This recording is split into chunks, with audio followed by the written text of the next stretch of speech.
El sonido comienza con un clic mecánico y un ligero siseo. Es el ruido de una cinta que empieza a girar, arrastrando consigo el eco de una tarde frente al radiocasete, esperando ese acorde preciso para pulsar el botón de grabación. No era solo música, era una artesanía de la paciencia, una lucha silenciosa contra la voz del locutor que amenazaba con arruinar el final de nuestra canción favorita. Aquellos rectángulos de plástico, unidos por una delgada banda magnética que a veces se revelaba y se enredaba como un laberinto, guardaban confesiones y mensajes cifrados que hoy el mundo digital, con su inmediatez fría, no alcanza a comprender. Usábamos un lápiz para devolver el orden al caos, un gesto instintivo que nos vinculaba físicamente con nuestras posesiones más preciadas. Había algo sagrado en ese objeto que podíamos tocar, regalar y rebobinar.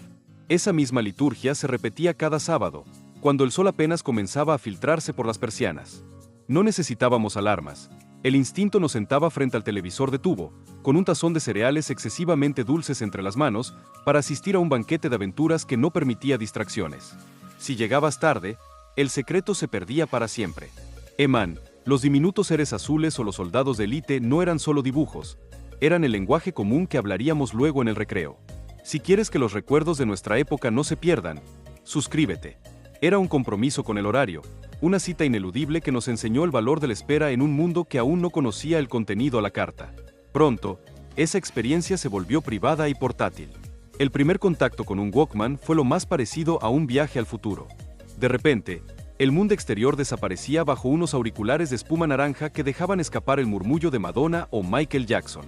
Caminar por la calle con ese aparato en el cinturón era una declaración de independencia, una burbuja de identidad que nos permitía musicalizar nuestra propia vida mientras caminábamos hacia el epicentro de la vida social, los salones de arcade.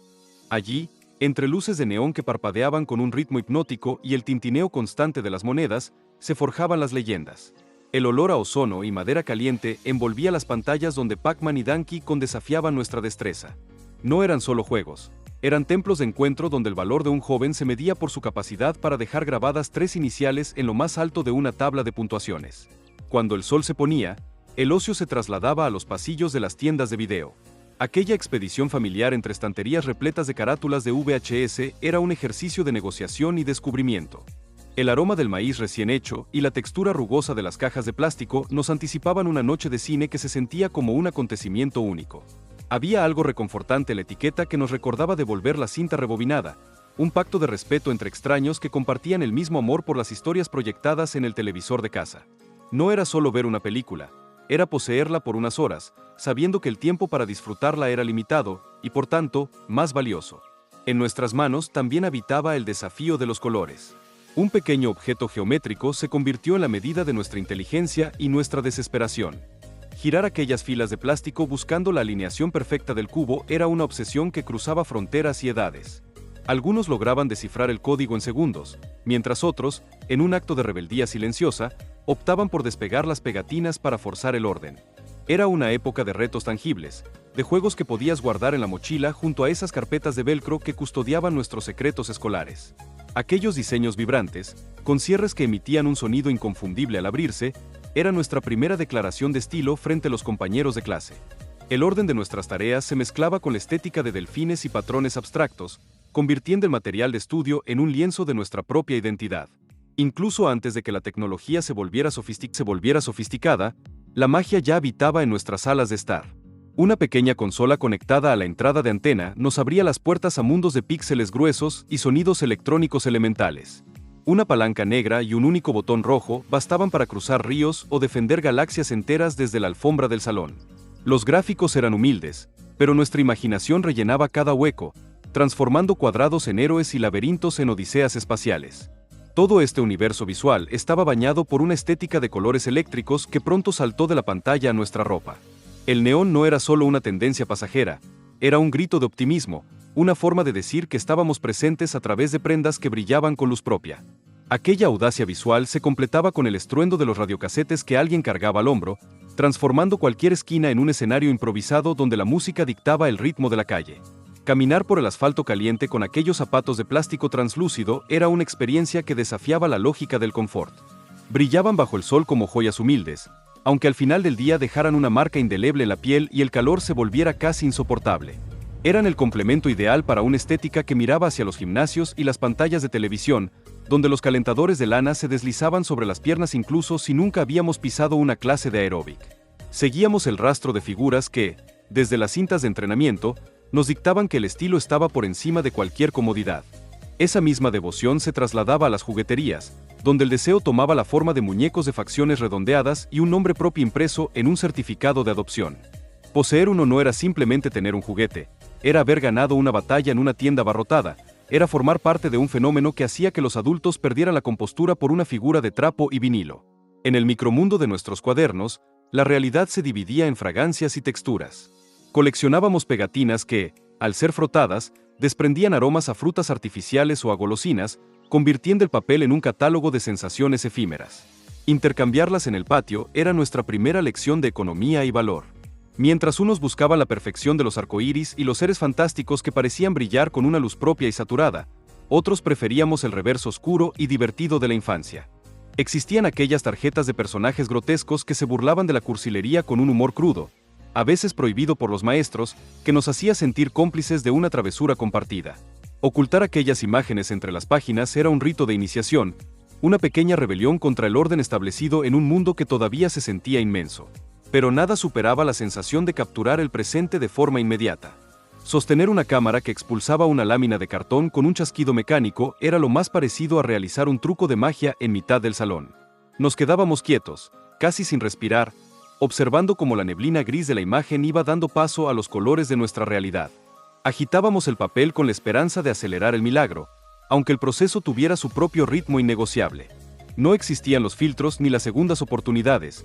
Lo que quedaba impreso era la verdad de un momento, con sus sombras y su luz natural. Aquellas fotografías cuadradas, que hoy reposan en cajas olvidadas, eran el testimonio de que estuvimos allí, viviendo una época que se revelaba ante nuestros ojos con la misma lentitud y encanto que aquel revelado instantáneo. Dormir en los 80 podía sentirse como flotar en un océano domesticado dentro de 4 paredes.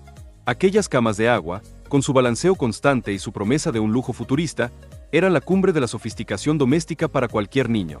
Aunque el riesgo de una fuga siempre estaba latente, la sensación de ingravidez compensaba cualquier temor.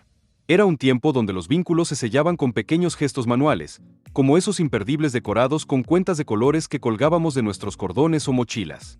Un regalo que no se compraba, sino que se creaba, una moneda de cambio afectiva que nos definía ante el grupo. Poco después, esa sutileza daría paso a la energía ruidosa de unas tiras de metal forradas de tela que, con un golpe seco contra la muñeca, se ajustaban a nuestra piel. Era un juego adictivo, casi magnético, que terminó siendo proscrito en las aulas porque el sonido de su impacto era el latido constante de una generación que no podía estarse quieta. El asombro no terminaba en la escuela. A veces cabía en la palma de la mano. Al acercar aquel visor de doble lente a los ojos y accionar la palanca lateral, el mundo real desaparecía para dar paso a una profundidad tridimensional que nos transportaba a paisajes lejanos o escenas de dibujos animados. Ese clic mecánico era el sonido de una puerta abriéndose a la maravilla, una ventana privada que no necesitaba cables ni baterías. Mientras tanto, en los dormitorios, el orden tomaba formas geométricas de colores pastel. Aquellos maletines de plástico, con sus bandejas desplegables y compartimentos secretos, no solo guardaban cosméticos o accesorios para el cabello, custodiaban la transición hacia la adolescencia, un refugio de organización donde cada objeto tenía su lugar exacto. Y cuando la noche finalmente llegaba, el miedo a la oscuridad se disipaba con un abrazo a esa figura de felpa cuya cara se iluminaba al presionarla, un faro suave y cálido que velaba nuestros sueños. Ese cambio tuvo un nombre que recorrió el planeta. Un visitante de dedos largos y corazón luminoso que nos enseñó a mirar hacia las estrellas.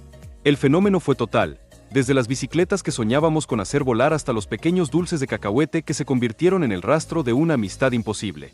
Fue entonces cuando descubrimos que el verdadero corazón de nuestra cultura no estaba solo en las pantallas, sino bajo los techos inmensos de los centros comerciales.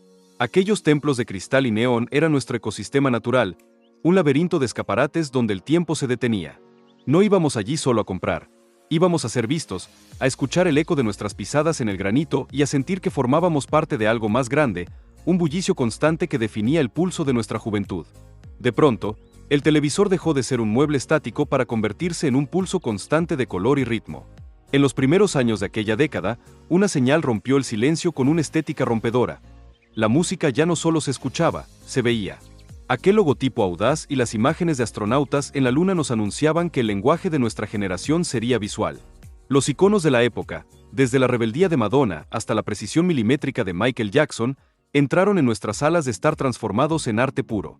Estábamos pegados a la pantalla, esperando ese video que cambiaría nuestra forma de vestir y de movernos, mientras la cultura pop se aceleraba a un ritmo que no permitía mirar atrás. Esa explosión estética se reflejaba cada mañana frente al espejo. No existía el término medio, el volumen era la única medida válida. El calor del metal sobre el cabello creaba ondas en zigzag que desafiaban la gravedad, una arquitectura capilar que solo se mantenía en pie gracias a nubes densas de laca que impregnaban el aire de las habitaciones. Era una preparación casi ceremonial para el baile escolar o simplemente para afrontar el día, una armadura de estilo que nos hacía sentir invencibles. En el recreo, sin embargo, la magia era más sencilla y se fabricaba con papel. Con unos pocos dobleces, creábamos pequeños oráculos que predecían nuestro destino, eligiendo colores y números para descubrir con quién nos casaríamos o qué fortuna nos esperaba. Era un juego de azar inocente que convertía cada rincón del patio en un escenario de revelaciones. La modernidad también se filtraba en las aulas de forma inesperada. Nos sentábamos frente a monitores de luz verdosa para emprender viajes imposibles a través de rutas polvorientas y ríos peligrosos. Aquellos primeros juegos educativos eran una lección de supervivencia pixelada donde el hambre o la enfermedad eran amenazas constantes que nos mantenían en vilo. Pero si queríamos ser los dueños de nuestra propia historia, acudíamos a esos libros de bolsillo donde el lector tenía el poder absoluto. Manteníamos un dedo en la página anterior mientras tomábamos una decisión crucial, sabiendo que un giro equivocado podía llevarnos al desastre o a la gloria. Entre clases, nuestras manos buscaban el contacto con objetos de texturas extrañas, desde pelotas compuestas por miles de hilos de goma que se deslizaban entre los dedos, hasta pequeños sacos rellenos de granos que debíamos mantener en el aire con un toque preciso del pie. Era una danza de coordinación y paciencia, un lenguaje corporal que solo nosotros entendíamos. En los estantes de nuestras habitaciones, figuras diminutas de cabellos imposibles y colores eléctricos nos observaban con una sonrisa estática. Aquellos muñecos, que buscaban atraer la suerte o simplemente decorar el caos de nuestra infancia, convivían con otras formas de vida más curiosas. Esculturas de arcilla que, tras un ritual de riego y espera, veían brotar de su cuerpo un pelaje de vegetación verde y densa. Era una paciencia casi científica la que nos llevaba a cultivar esos rostros y animales, celebrando cada brote como una pequeña victoria doméstica. Pero el movimiento no se detenía en el reposo. Salíamos al asfalto para desafiar el equilibrio sobre plataformas de plástico que nos hacían rebotar como si la gravedad hubiera perdido su fuerza por unos instantes. No era fácil dominar aquel vaivén, pero el orgullo de mantenerse en pie, suspendidos entre el aire y el suelo, era la moneda de cambio de nuestras tardes. Sin embargo, la década también tenía sus sombras, recordatorios de que el mundo exterior no siempre era el patio de juegos que imaginábamos. En el silencio de los desayunos, nuestras miradas se cruzaban con los rostros de niños que ya no estaban, impresos en blanco y negro sobre el cartón de la leche. Aquellas imágenes eran el contrapunto amargo a la dulzura del cereal, una llamada a la precaución que nos recordaba que la comunidad y la seguridad eran hilos frágiles. Ese peso de la realidad se aliviaba refugiándonos en dramas ajenos, en páginas de bolsillo que nos contaban las vidas perfectas y complicadas de gemelas en institutos lejanos. Aquellas historias de rivalidades y amores juveniles eran nuestro escape, un manual de instrucciones para una madurez que todavía veíamos a lo lejos. Para movernos por ese mundo, necesitábamos practicidad. Ajustábamos a nuestra cintura bolsas de colores chillones que liberaban nuestras manos para lo verdaderamente importante, sostener un mando de arcade o patinar sin rumbo. Eran contenedores de tesoros cotidianos, desde cintas de repuesto hasta el brillo de labios con aroma a melocotón que compartíamos en secreto entre risas. En casa, imitábamos la rebeldía de las películas deslizándonos por los pasillos de madera con apenas el roce de los calcetines, un vuelo rasante que terminaba en un choque contra los muebles o en una carcajada limpia. Todo formaba parte de un estilo de vida donde incluso el calzado permitía un ajuste personalizado con apenas presionar un botón en la lengüeta, dándonos la ilusión de que podíamos saltar más alto, correr más rápido y ser, por un momento, las estrellas de nuestra propia película. Había una rebeldía silenciosa en aquellos cilindros de tiza azucarada que imitaban, con una punta teñida de rojo, el gesto serio de los adultos. Era un juego de espejos donde la inocencia jugaba a ser madura, un teatro cotidiano en el patio de recreo que hoy parece pertenecer a otro siglo.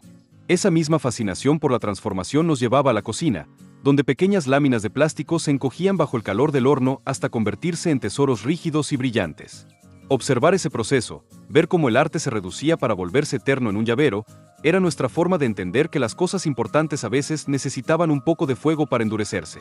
Todo a nuestro alrededor giraba, a veces literalmente, sobre bases de plástico que nos hacían perder el sentido del equilibrio en una espiral de risas y mareo, quemando una energía que parecía inagotable antes de que la lluvia nos obligara a entrar en casa. Incluso el azar tenía un componente físico y polvoriento. Acompañábamos a los mayores mientras una moneda desgastaba la superficie plateada de un cartón, revelando números que prometían un cambio de vida que rara vez llegaba, pero cuya búsqueda nos mantenía atentos a los mostradores de las tiendas de barrio.